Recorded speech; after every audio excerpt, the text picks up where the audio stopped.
Hello, what's up guys mga kamastar? For today's video, ayan po, welcome po sa aking channel. May tanggap na naman tayo na Y81. Ayan mga kamastar, dinating po sa akin ay ganito na po ang itsura. Ayan, tanggal na yung pinaka fingerprint. Ayan mga kamastar, check natin kasi ang sabi daw ni customer ay LCD lang mga kamaster, pero sira Wow. din yung switch tapos charging pin. Bali ang gagawin natin nito mga kamaster ay ililibre na natin yung pinaka ibang sira nito mga kamaster kasi yung budget ni customer is small lang mga Wow. kamaster. Ang papabayaran natin nito ay LCD na lang. Sana ay maging success tayo. Ayan, nakita mo naman patol yung fingerprint. Bali ibabalik na lang natin tapos mapalitan natin ng charging pin mga kamaster Wow. kasi nabasa daw to ng tubig, sira yung charging pin. Bali ipiprint lang natin sa kanya mga kamaster, Wow. para hindi siya mapamahal. Yan, try natin, let's go. Try natin palitan ng LCD kung mag-success. Yan mga kamaster, try natin tanggalin yung LCD. Sabi niya kasi yung LCD lang pero sira yung charging pin nito, alam ko kasi hindi siya ma-detect sa schematic. Napalitan na pala ito dati, bigla lang daw itong nabagsak mga kamaster, kaya naduro yung LCD. Ayan mga kamaster, mukhang napasobra yung dikit sa unang nagkabit. Ayan, kaya linisin natin na mabuti para fix na fix yung LCD mga kamaster. Ayan, Yes. Wow. ayan mga kamaster.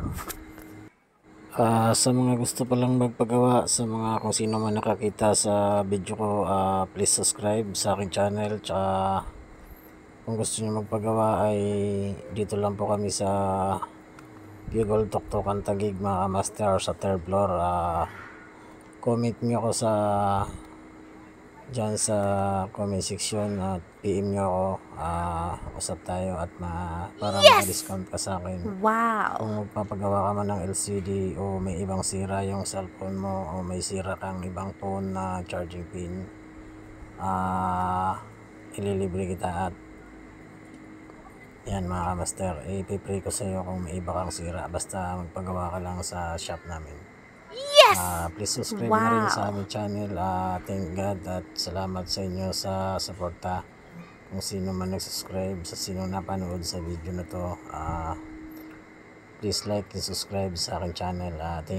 Salamat sa pag-subscribe. Kung nakasubscribe ka man, thanks, salamat.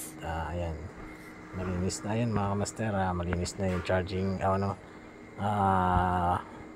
center case. Ayan, try na natin kabitan din ng button. Ayan, yan, sira po din yung ano niya. Ayan, papalitan natin, i-align natin yung pinaka switch niya kasi sira din yan. Ayan, ibalik natin yung pinaka fingerprint. Ayan, pero putol na yan, ilalagay na lang natin. Ayan, para maging safety yung center case niya, walang butas. Ayan mga kamaster. Wow. Ayan, ayan. Tapos yung pinaka switch niya i-align na rin natin kasi sira na rin pinaka button. Bali hindi na natin to pababayaran, ililibre na natin kay customer kasi wala siyang pambayad. Ayan po yung pinaka tulong natin kay customer. At sana Wow. ay magtagal yung cellphone niya kasi nabagsak lang daw to, ay wala na, basag na diretso yung LCD. Sana ay hindi na itong mabagsak ulit. Ayan.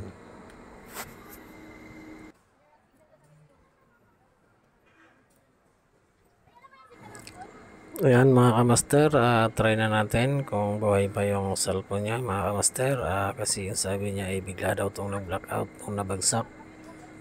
Try natin kung may buhay pa ba yung motherboard. And try natin mga kamaster, kaso empty yung battery. Try natin kung mag-on, kung mag-charge, pero alam ko sira yung charging pin. Yan, negative mga kamaster, sira nga yung lobat yung battery. Try natin i-charge. Ayan, wala, empty, empty na empty. try natin i-charge pag gumana. Pag hindi ay sira ang charging pin nito. Yan mga kamaster, negative, hindi talaga nag-charge, sira yung charging pin. Try natin siyang palitan. Bali ipipray natin to kay customer, hindi na natin pababayaran. Yan, bali pag pinabayaran kasi natin yan ay ang singilan po natin ay nasa 300 din. Kaya ipipray natin. Yan ang pinakatulong natin kay customer. Hindi na natin siya pababayaran. Ayan po ang pinaka the best dito sa shop namin. Kahit kulang yung pambayad mo, basta magpagawa ka lang o may pinagawa ka ay wala na pong babayaran sa ibang sira. Ayan mga kamaster, halagang 300 po yan ay papalitan natin yung charging pin niya, hindi natin babayaran. At sana ay mag-success tayo dito. Ayan, kasi nabasa yung charging board. Ayan, basang basa yung charging pin, puro kalawang. Try natin palitan. Ayan po. Yan po yung pag-technique sa pagpalit ng charging pin sa mga Y81. Ayan, kasi may yan, parang espalto yan mga kamaster. Tatanggalin mo muna yan bago mo siya i-hot air. Ayan, yan, tanggal na yung espalto. Hot air natin, wag lang malakas kasi baka mag-leak yung pinaka charging board. Ayan mga kamaster, tanggalin na natin. Let's go. Yan,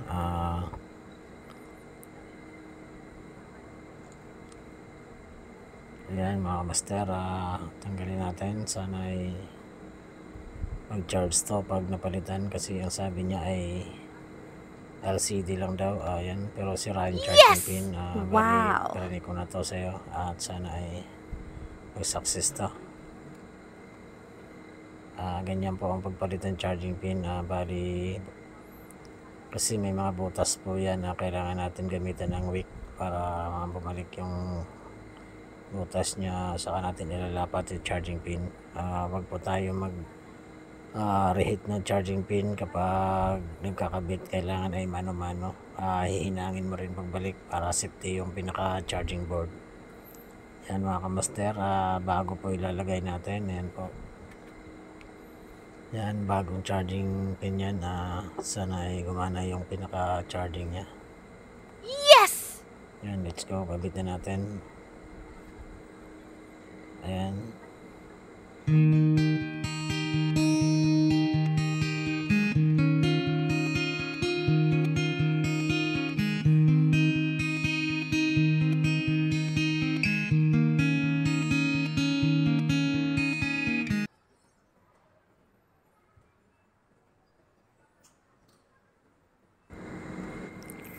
Yan mga kamaster, nakabit na.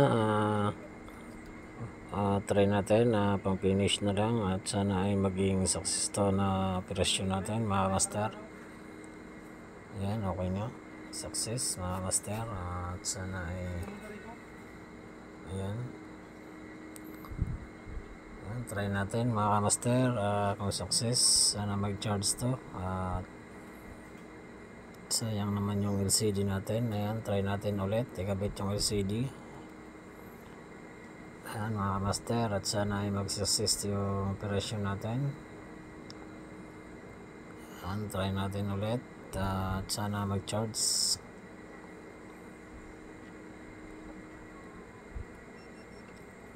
Ayan mga master, charge natin. Ayan, success mga kamaster. Yes! Ayan, goods. Wow. Charging na mga kamaster. Feedback na siya. Ayan, ito yung battery mga kamaster. Charge na natin. Ayan, ito pa siya mga kamaster. 0-0 yung battery. Ayan, kaya pala, ayun o. Charging na mga kamaster.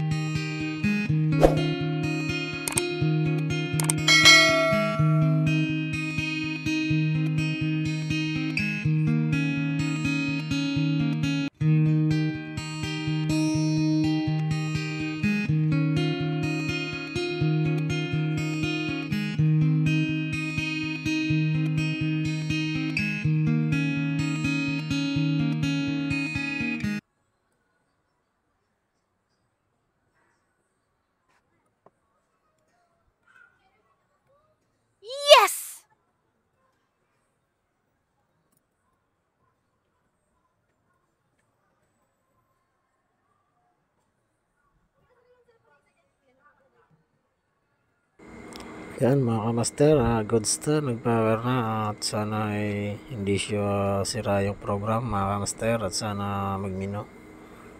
Sayang naman yung gawa natin, sana magtuloy yung pinaka-system niya mga kamaster at sana hindi siya stuck up lubo. Yan, try natin nag-serveran at sana maging success tayo dito mga kamaster. Try na natin yan, success. Okay mga kamaster, gumana. Ayan, soft-touch yung LCD. Ayan, mga kamaster. Yes! Ayan, goods na Wow! goods. Ayan, buhay na buhay. At sana ay ayan, goods na goods.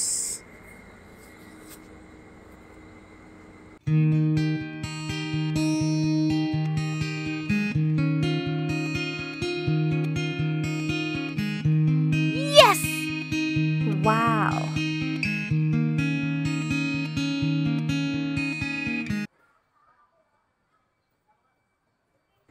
Ayan mga kamaster, try na natin isirado at sana ay maging success na tayo at hindi na, ayan, okay na, success na, ay gumana rin yung pinaka switch na kinabit natin mga kamaster.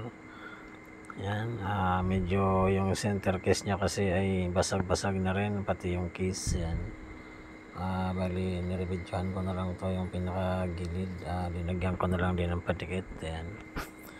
Ayan, ilagay na natin yung pinaka BC7000 mga master at kailangan ay hindi masyadong makapal yung lagay natin kasi bali wala pong bakal yung LCD niyan, pinaka plastic lang po yung ilalim niyan. Kumakalat kasi yan, wag na natin damihan kasi baka pumasok sa LCD. Ayan mga master, ayan po yung pinaka basic technique sa pagkabit natin ng LCD. Wag tayo maglagay ng bara-bara sa padikit na BC1000 kasi minsan kumakalat yan sa LCD kapag mga ganyang model kasi walang bakal po yan sa likod. Ayan mga kamaster, ayan, pinakailalim ay wag na natin lagyan ng tip kasi may tip na siya na nakalagay. Ayan mga kamaster, lagyan na natin yung pinakakanto kasi basag yung mga kanto-kanto nya. Para sip yung LCD natin dyan na kinabit mga kamaster. Ayan, goods na mga kamaster. Medyo namatay siya kasi 1% pa yung laman. Charge natin ulit. Ayan mga kamaster, charging siya. Yan po yung basic technique din natin sa pagkakabit ng LCD ay wag tayo maglalagay ng goma. Kailangan iskastip lang mga kamaster kasi pag goma pwede po yan mabasag kapag naipit sa bulsa. Ay yung iskastip kasi mga kamaster, flat na flat po yan sa LCD, ay hindi po yan nakakatukod sa hindi po yan nakakalang sa LCD at hindi siya makapal. Ayan, fix na fix siya. Ayan po ang pinaka basic natin sa mga pagkakabit ng LCD. Ayan, goods na mga kamaster at sana ay masubscribe mo ako sa channel ko, TG Pound TV Vlog. Thank God sa pag-subscribe. Kung sino man nakapanood, please subscribe na rin. Thank God at sana ay subscribe nyo ako. Yes! Wow!